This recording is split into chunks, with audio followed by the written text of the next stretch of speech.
All right, everybody.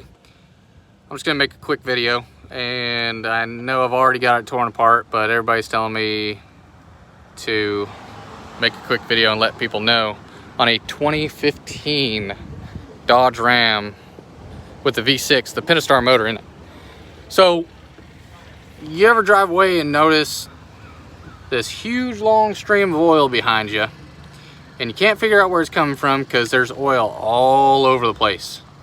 Looks like it's running down the bell housing, it looks like it's down the transmission, it's all underneath by the oil pan. So you think it's an oil pan gasket. You get it cleaned up, check the oil leak, well, it's all over the place again. I'll tell you right now, a lot of people think it's a rear main seal, they think it's the front seal. Some people have problems with coolant mixing with the oil and they think it's a blown head gasket. It is this guy right here. Check this out. So this is what your oil filter goes into, okay? And it goes down in there, and that silver part right there, that's the oil cooler. Why they would decide to put it in the middle of a hot motor to cool oil, I have no idea. Makes no sense to me, but they did it. So, that part you can get it right there on Amazon, 86 bucks, 100 bucks or so. I probably wouldn't go the cheapest route, just for the fact that you probably get what you pay for. This one, I think, was $120. Looks pretty good. Didn't come with the sensors because my sensors are still good. But as I pulled the old one out, these O-rings right here, they get dry rotted, and they don't make a good seal. Let's see if we can get to it. Okay, so on mine, this back one is the one that was bad. Had all the oil coming out of it. These are coolant lines right here, and they were still good and sealed up. So I didn't have coolant or water in my oil or anything like that. But I'll tell you this, as I pulled it out, being very careful with it as well, pulling this rubber hose off the back of this, because it sits down in there like that, down in that V, okay? As I pulled that hose off, being very careful, it cracked that part right off.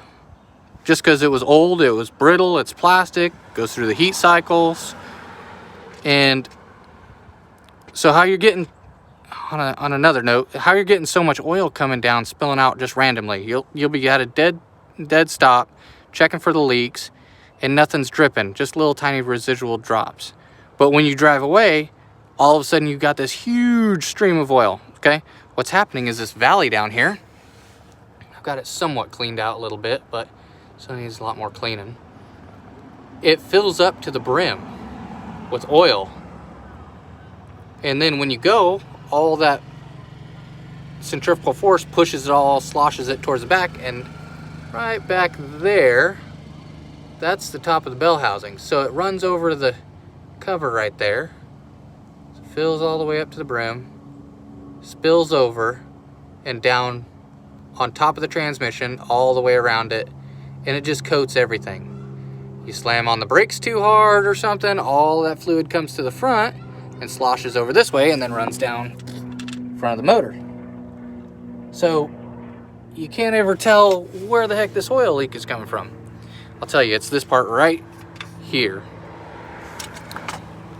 Here, hold this for me right here. I'll show them. Check this out. Okay, so when it sits down in there like that, okay, this is where your oil filter goes. Turn this cap off so you know exactly what I'm talking about. And there's your oil filter, okay? Put it down in there. So the only part you're ever gonna see on this motor when you're just looking at it with the 3.6 liter Pentastar, which I think there is one more that's, it was the year before this one came out. You can tell the difference, how this one's kind of perforated on the top. There's a solid one that doesn't have the perforations in it, and the filter's a little bit different. So I'll show you that, the difference. Now, both parts will interchange, but if you could go with the newer style, I would definitely suggest it. See, this one doesn't have a rod that comes up in the middle. The older ones had a rod that comes up in the middle and then goes through the filter right there. It didn't have this nipple on the filter.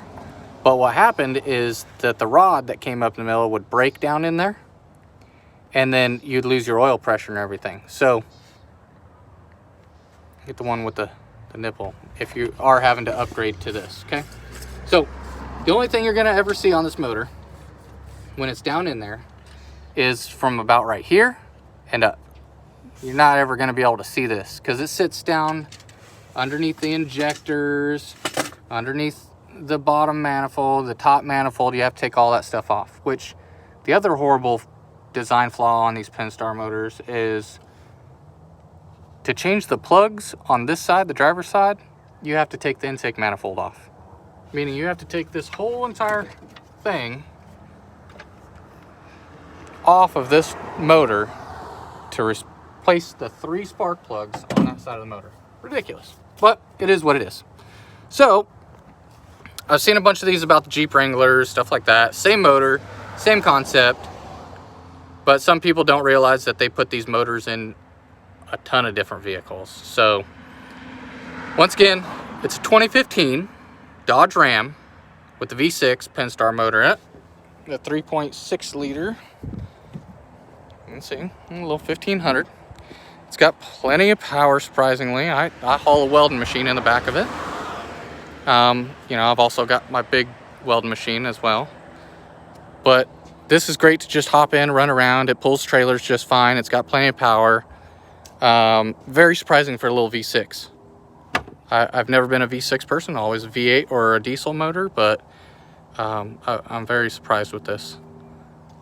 So just the little things that they skimped on and stuff, like the plastic parts that heat up and everything, that wasn't a very good design. But as far as power goes, it's a great little motor. So if you liked the video, if you want to see more stuff like this, I don't normally do it and I don't normally post to YouTube, but everybody's telling me to start doing it more because we do some pretty cool stuff with Tackett Welding and Poor Boys Motorsports and stuff, building old cafe racers, or, you know, welding up skyscrapers. You know, you never know what you're gonna see. So I think I will start videotaping some more projects. So we've got quite a few more projects coming up. We've got a reverse trike that we're doing. We've got a big steel fence that we're going to be building. We've got some more projects. We've got a skateboard ramp that we're building for the boys. All sorts of little things. The build out on the enclosed trailer. I'll try to post the videos of that. That was a good build. We'll post some videos of the build we're doing on the Can-Am Maverick 1000, the Maverick Sport 4-seater. It's a mouthful, but some pretty cool stuff on that we did. So let me know. Give me a thumbs up. Hit the like button. Let me know what I can improve on, because you know what? I'm new to it, so I'll take all the help and advice I can take. So appreciate you guys watching. Let me know. I'll take some more videos and stuff and post them of a little more detail on the install on this for everybody if they want to see more about it. And we'll go from there. Appreciate it. Have a good one.